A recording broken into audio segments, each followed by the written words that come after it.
Well, hello. Back it up. Look kind of busted today. Wow. The boy's fine. He got better. He had a fever and now he's fine. So I'm making some breakfast. Kind of a weird breakfast today. I have daikon radish and tomatoes in the oven right now, roasting together. Usually my daikons grow in the winter, and so I usually don't have tomatoes with them. So we'll see how that tastes. I just got 4 beautiful children's books donated to my little free library, and I want to read them today and then put them back in the library. And they're donated from a foundation in memory of, I'm assuming, a child. We have Froggy Learns to Swim, Dinosaurs, One Fine Day, and The House That Jack Built. I've been really wanting to read some children's books and I haven't gotten any donations in my little free library until today. So we will read these together. You can't go outside unsupervised. What if you eat something weird and get sick again, huh? My little heart can't take it. And you were so sad for so long. Breakfast time. So it seems like the dandelions are really pulling out all the stops. So I mean, I have some dandelion greens and then some Swiss chard sauteed with some garlic. I'm gonna put that on top of my radishes. He's crazy. He's a crazy boy. I've caught this crazy boy on camera. Yeah. Now this one's doing weird stuff.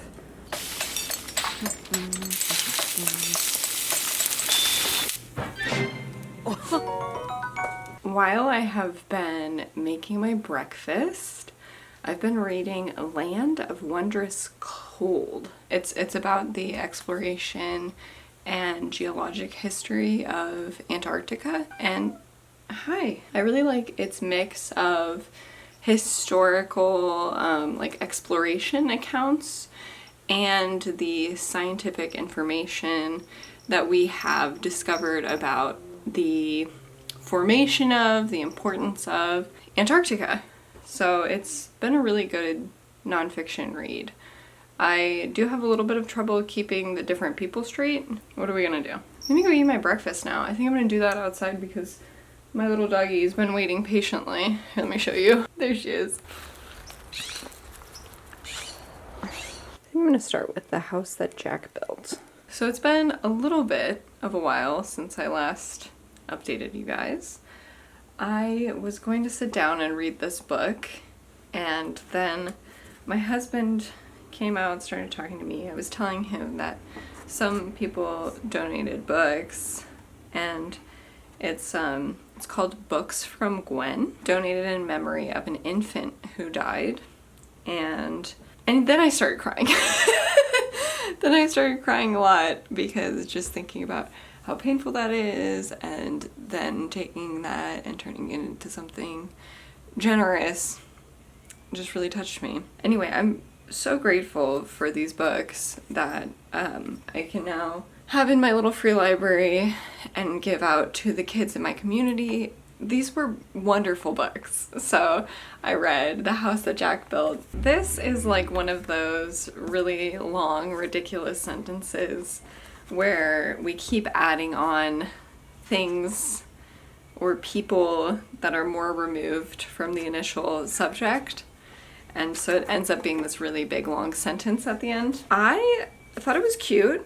I really like the art style where it gives like that childish vibe because of there's like those big ink blobs from when you hold a felt tip pen for too long, and then it's kind of like scratchy marker looking, but you can tell that the artist was really adept, but that there's a very, very specific choice to make it look more childish. I don't know, it's just a nice way of making artwork for a children's book. Then I read Froggy Learns to Swim, and I recall this being a book that was around when I was a child, so I might have read it when I was a child. It's very colorful and bright. It's where a frog is learning how to swim, and he's afraid. He's like, I don't know how to swim.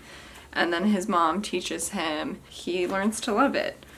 So we have these, like, she's teaching him the steps. Yeah, it's a cute one. I really, really like the watercolor painting of the water. Like, that is really so beautiful. It's just so beautiful to me, the water. Oh, yeah, the other thing I was gonna mention, he has these pineapple swim trunks. I was making characters for a book idea that I have where one of the characters is a little Frankenstein boy, and he has pineapple swim trunks, and I'm wondering if this was locked away in my brain, and that's why I chose to do that. I think this was my favorite book of the bunch. I loved this. It was Dinosaurs by Brian Barton, and the end pages teach you what the dinosaurs are and how to pronounce them, and I learned some dinosaurs from this, which I think is so wonderful. Isn't that just brilliant? I also love the color choice in this. I think it's just so graphic. This is about dinosaurs. It's got some really simple descriptions of, like, there's horns and there's spikes, and like there's some that are big and there are some that are small. So it's just teaching you like basic vocabulary. At the beginning, this Triceratops has some babies, and so the babies come up again, and then look at the next page, they're sleepy. Isn't that so cute? I love this picture. Dinosaurs are fun. I like dinosaurs. This next book I've never heard of. It's One Fine Day by Nani Hirogian, and this one starts off in such a strange and brutal way.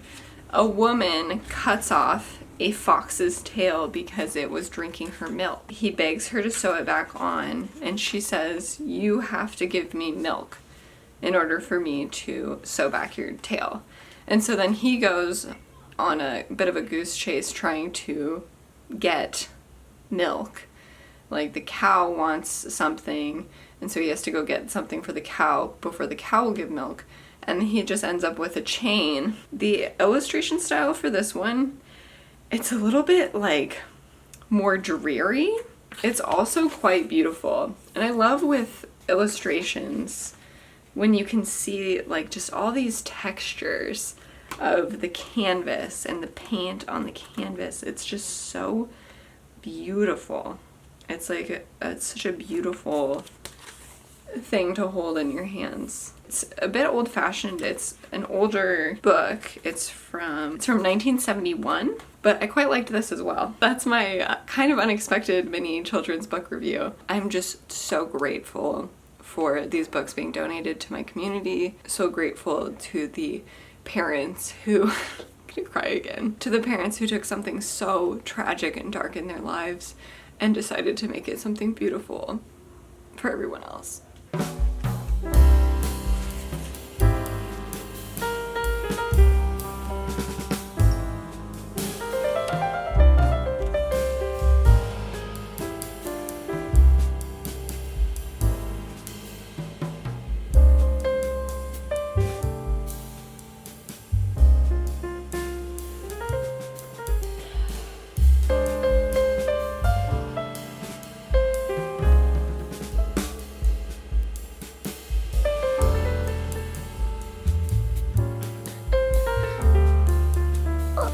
So I've been reading this book, Homegrown, by Andrew Santos, about basically growing pot in the woods of Humboldt County.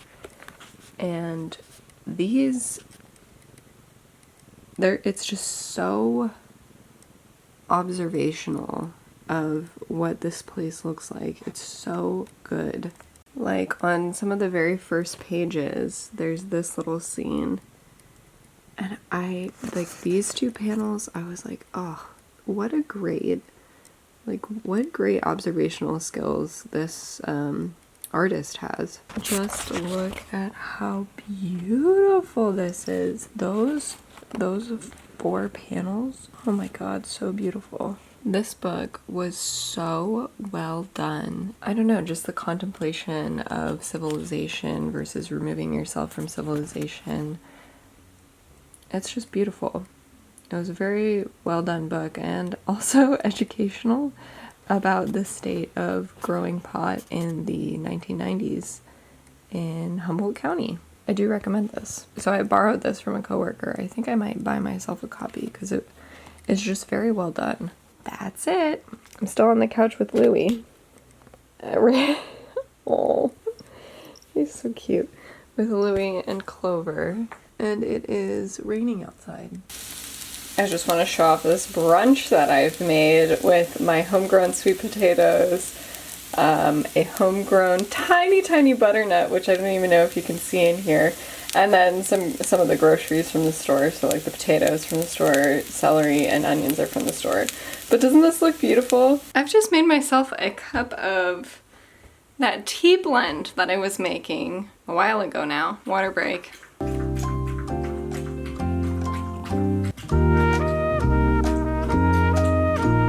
Good job, Clove. Good girl. You're a good girl. It was just pouring down rain. Yeah, I wasn't expecting it to rain quite so much today. So I had an interesting discovery. I just finished that book, Homegrown. I just finished reading this book here, Homegrown, A Year in the Life of a Humboldt County Guerrilla Grower. Anyway, this does not show up on Goodreads at all. And then I realized, like, this doesn't have an ISBN number. I can't track it on my Goodreads, but I did finish reading this today. I think I'm gonna start making a bean soup out of the, wow, the sun's really coming out now, out of the beans that I grew at my garden plot from work. So I will show you the beans and let's make a soup. I'm so excited. These are my beans from work. Aren't they so beautiful? I'm so proud of them. They're from a 13 bean soup mix. So I have like black beans, kidney beans, whatever these pink little beans are. I think they're pintos. And then, or actually, what are these guys? Are these pintos? I don't even know, man. So I'm stoked. I'm gonna cook about a cup and a third of these.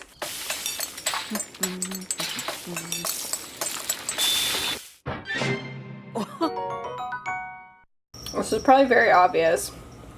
I've never done this before though. I'm very excited. I made beans! I gotta put the, oh, I'm fucking up. Oh guys, I can't see anything. Cut an onion for my bean soup, and then I forgot that I put on makeup to film a video, and I got makeup all over my sleeves. I need to clean my makeup off so that I can cry. This soup looks so good, and I made the beans. I grew the beans. Wow, wow, wow, wow. He can open this door from the other direction. He can't really pull. Does this not look like a totally real, legit soup? Oh, I'm so excited.